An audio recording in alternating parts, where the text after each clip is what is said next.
el palmene lea. On fai pule tu la fono. E ande ai oi fam sinoma. La koki kilo yayo la komaka.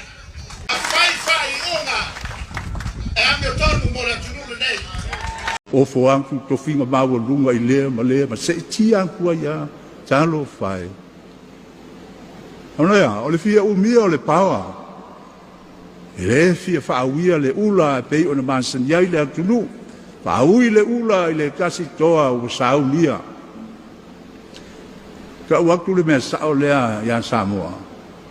Kaimi na vevesi ai ma ua fai solo te e tu la fono e tonu le ua faatou pelau ona pansia. Ya o tusia ia Kuilaepa.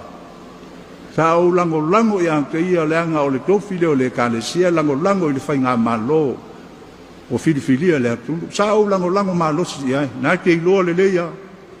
Ya o tusia ia Kuilaepa. Ya le mea ke le wha mawai ai. Mo ilonga o wana o. E muri au ngā ruenga le lei ia. O ile mawhai una ngalu i lolo. Ia Samoa ma le lalolanga.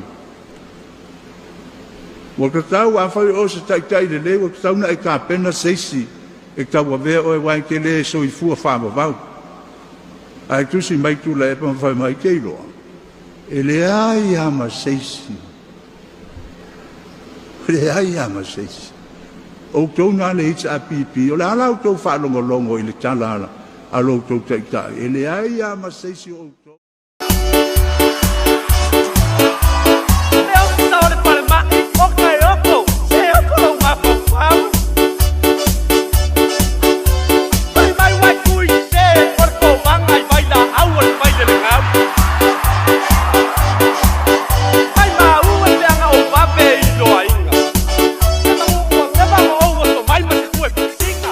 Fai ai ngai makangau makuai lau mengas fai.